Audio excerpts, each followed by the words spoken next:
नमस्कार साथियों, मैं कंचन प्रभा आप सभी का बहुत बहुत स्वागत करती हूँ अपने मेरे चैनल स्टडी ग्रुप हिंदी में। तो पिछले वीडियो में मैं जो व्याख्यात्मक प्रश्नों की जो प्रश्नोत्तरी श्रृंखला चला रही थी, आज उसका नेक्स्ट पार्ट लेकर आई हूँ। आशा करते हैं आप सभी लोगों को ठीक से पसंद आ रहे होंगे, और अगर किसी को थोड़ा सा भी डाउट होता है तो प्लीज़ हमको कमेंट करके ज़रूर बताएं, और साथ में ही इनके जो आंसर में अपना स्कोर भी साथ में बताते चलें। साथ में इसकी व्याख्या भी मैं बता रही हूँ, तो अपनी जो क्वेश्चन के साथ में उस व्याख्या है उसको अपने नोट्स में उसे ज़रूर ऐड करते चलें। तो चलिए देखते हैं, पहला क्वेश्चन है। 15 क्वेश्चन हमने पहले करवा दिए थे, नेक्स्ट 16 से आरंभ कर रही हूँ। तो पहला है, the modern vernacular literature of Hindustan का लेखक है। तो हमको बताना है कि ये किसकी रचना है, the modern vernacular literature of Hindustan. तो आंसर इसका होगा सी जॉर्ज ग्रियर्सन की है, हम सभी लोग जानते हैं। इसके साथ ही नेक्स्ट हमारा दूसरा क्वेश्चन है। दूसरा क्वेश्चन है, डॉक्टर किशोरीलाल गुप्त ने इनमें से किस ग्रंथ का हिंदी अनुवाद हिंदी साहित्य का प्रथम इतिहास शीर्षक से किया था। ये बहुत ही इम्पोर्टेंट रचना है, इसको आप लोग स्टार लगा लें। ये स्टार वाली रचना है, क्वेश्चन है, रचना नहीं क्वेश्चन है। तो इसको आप ज़रूर स्टार लगा के लिखें आप सभी लोग। तो किशोरीलाल ने जो किसका अनुवाद किया था, जिसका नाम था हिंदी साहित्य का प्रथम इतिहास, उन्होंने नाम दिया था। तो आंसर हमारा हो जाएगा B, the modern vernacular literature of Hindustan. Grierson की जो रचना थी द मॉडर्न वर्नाक्युलर, इसी का इन्होंने हिंदी में अनुवाद किया था और उसका नाम दिया था हिंदी साहित्य का प्रथम इतिहास। ये बहुत ही अच्छा क्वेश्चन है एग्ज़ाम के हिसाब से। नेक्स्ट हमारा दूसरा क्वेश्चन है, इनमें से किस साहित्य इतिहास ग्रंथ को किशोरीलाल गुप्त ने हिंदी साहित्य का प्रथम इतिहास नाम से अनुवाद करके प्रकाशित कराया है। सेम वही क्वेश्चन दोबारा से दूसरे ढंग से रख दिया है, तो आप लोग इसको थोड़ा सा क्वेश्चन को घुमा के पढ़ेंगे तो याद हो जाएगा। कई तरह से क्वेश्चन बन जाते हैं एग्ज़ाम में, थोड़ा सा डाउट होने पर भी क्वेश्चन हमारा गलत हो जाता है। तो आप ये ना सोचें कि दोबारा से क्वेश्चन हो रहा है।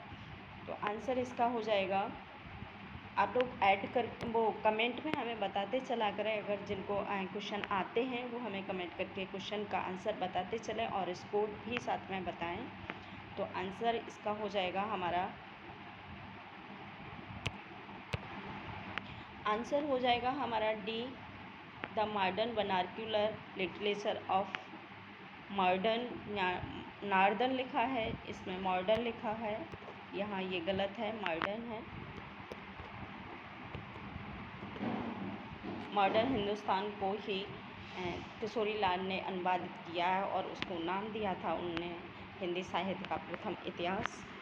इसके साथ ही नेक्स्ट हमारा दूसरा क्वेश्चन है।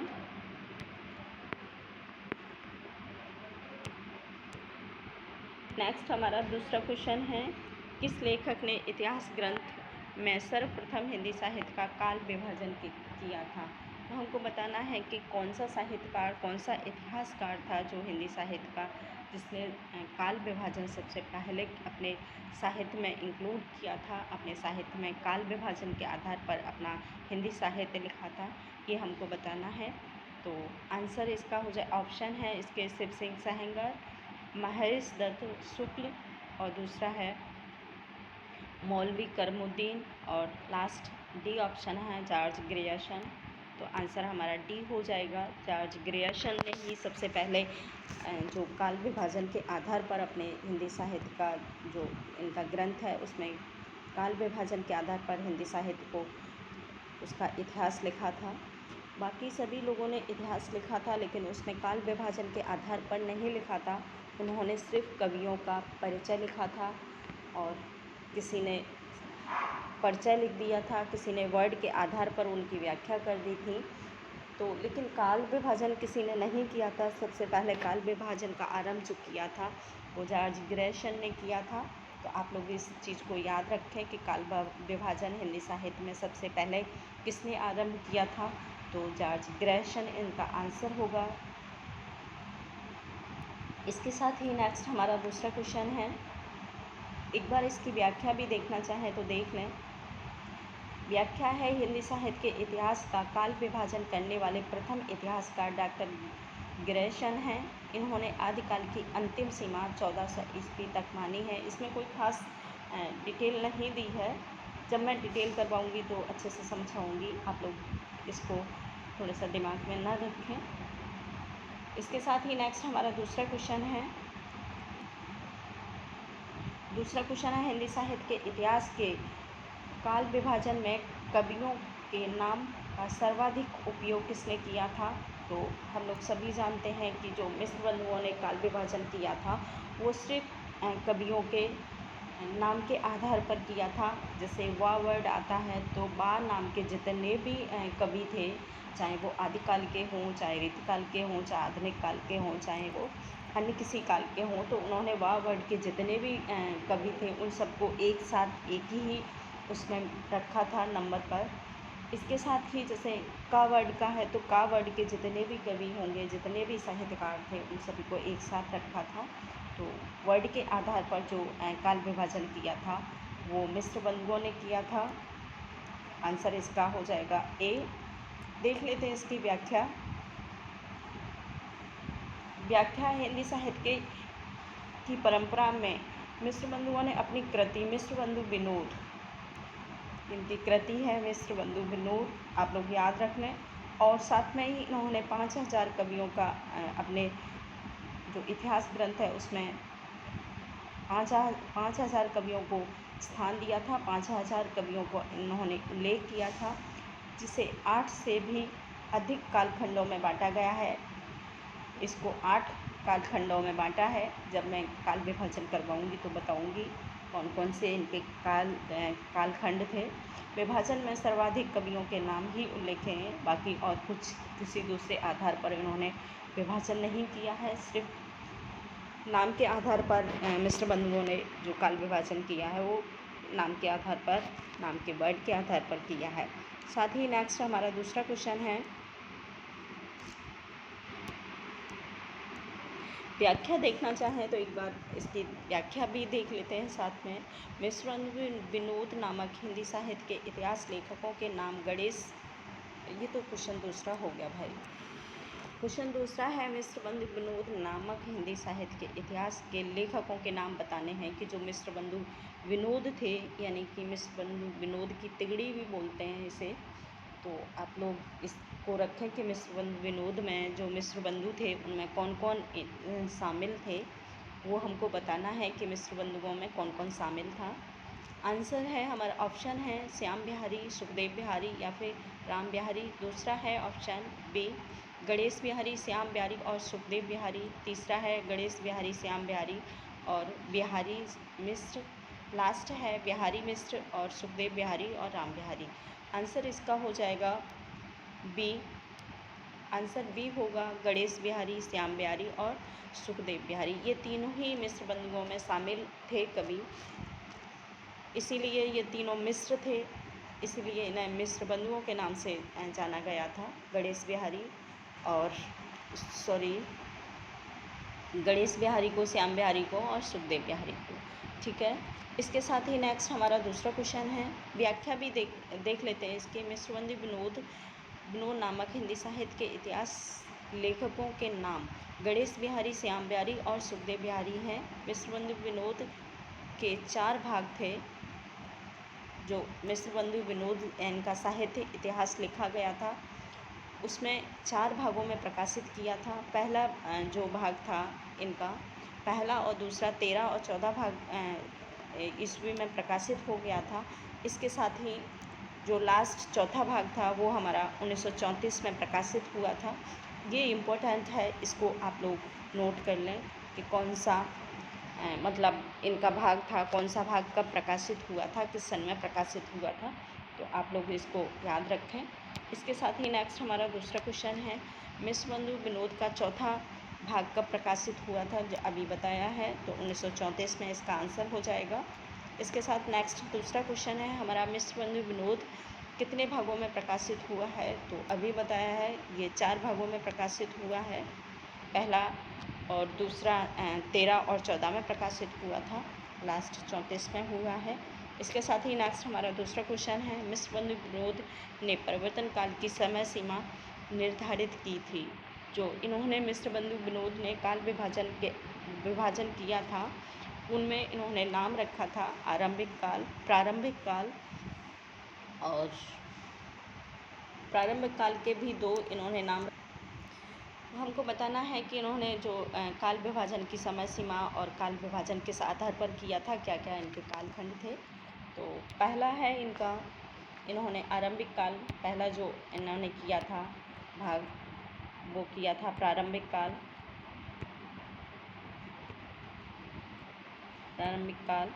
दूसरा था इनका माध्यमिक काल।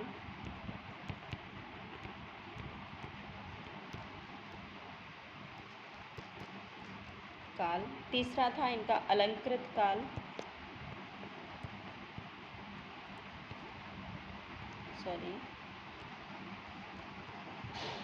अलंकृत काल। चौथा था इनका परिवर्तन काल।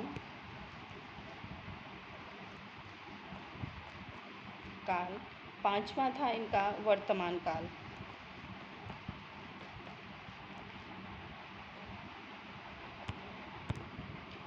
टोटल इनके 5 कालखंडों में विभाजित किया गया था। इसके साथ ही इन्होंने आरंभिक काल को 2 भागों में बांटा है, माध्यमिक काल को 2 भागों में बांटा है, और बाकी ये सब एक एक भाग में ही रहा है, वर्तमान काल, अलंकृत काल और परिवर्तन काल। तो हमको बताना है कि जो परिवर्तन काल है वो हमारा, परिवर्तन काल की समय सीमा क्या है वो हमको बतानी है। तो इन्होंने परिवर्तन काल की समय सीमा को रखा है 1890 से 1925 तक। आंसर इसका हो जाएगा सी, 1890 से 1925, और 1925 के बाद इन्होंने वर्तमान काल नाम दिया है जो समय सीमा को। वर्तमान काल को 25 से माना है, 26 से, तो आंसर इसका सी हो जाएगा। इसके साथ ही नेक्स्ट हमारा दूसरा क्वेश्चन है, इसकी व्याख्या भी देख लेते हैं। मिस्र बंधुओं ने मिस्र बंधु विनोद में काल विभाजन का प्रयास किया, जो इस प्रकार है। आरंभिक काल 700 से माना है, 700 विक्रम से, और 1440 विक्रम तक इन्होंने आरंभिक काल माना है। माध्यमिक काल इन्होंने 1445 से और 1680 तक माना है विक्रम। और तीसरा है अलंकृत काल, इन्होंने 1680 से और 1889 तक माना है। इसके साथ ही नेक्स्ट परिवर्तन काल है वो है 1890 से 1925 तक। बाकी वर्तमान काल 1926 से स्टार्ट किया है और आज तक मानते हैं। इसके साथ ही नेक्स्ट हमारा दूसरा क्वेश्चन है,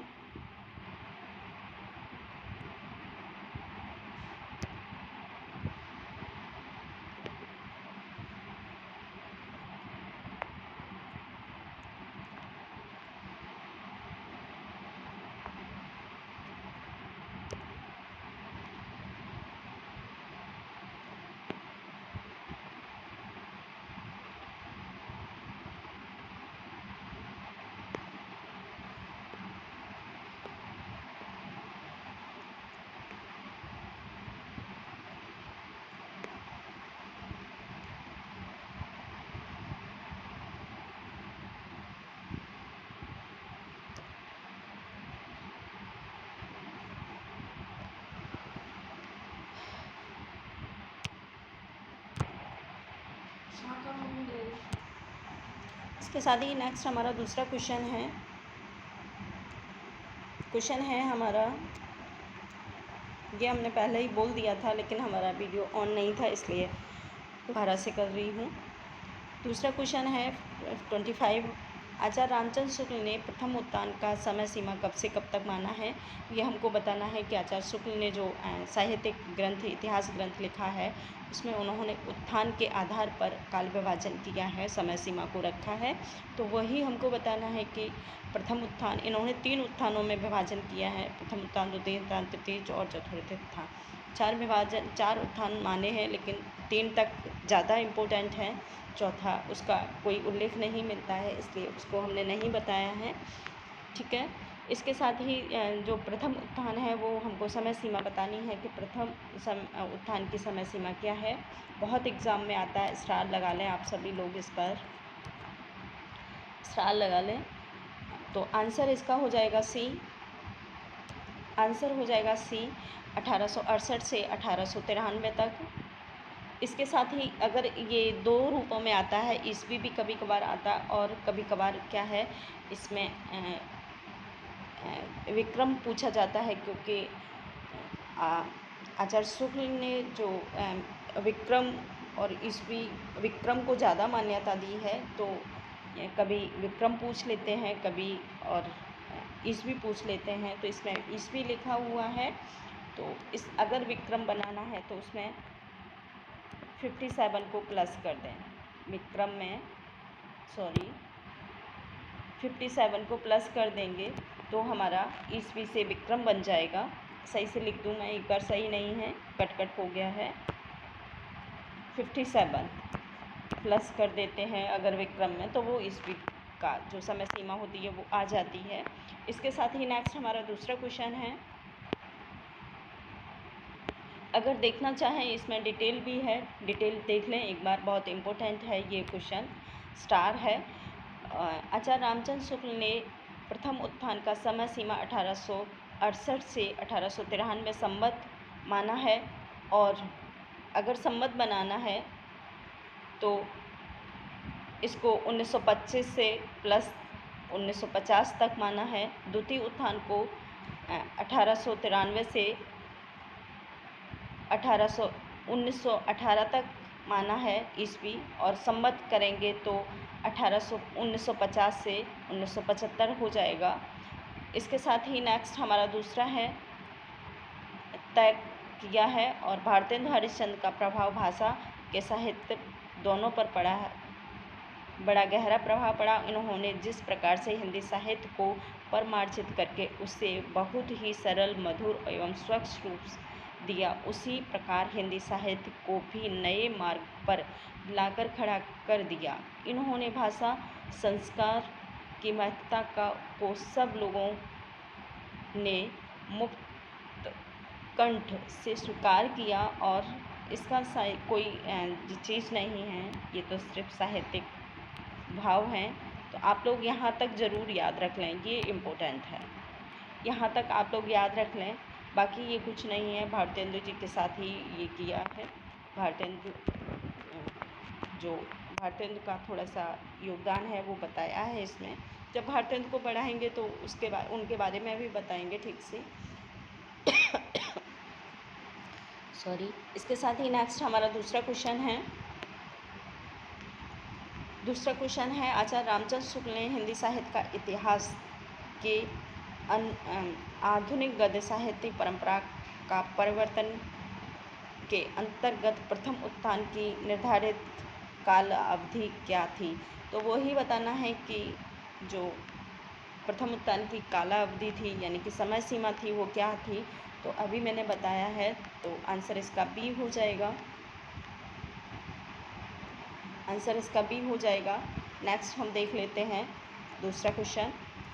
आचार्य रामचंद्र शुक्ल ने द्वितीय उत्थान को कब से कब तक माना है, तो ये भी बताया है हमने।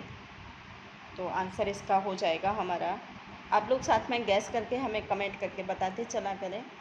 आंसर हमारा ए हो जाएगा 1893 से। यहाँ पर उधर ऊपर वाले क्वेश्चन में संवत और विक्रम दिया था, इसमें ईस्वी दिया है। तो आप लोग इस दोनों ही ढंग से याद करना है, विक्रम को भी, संवत को भी और ईस्वी को भी। तो 1893 से वो 1918 तक रखा है।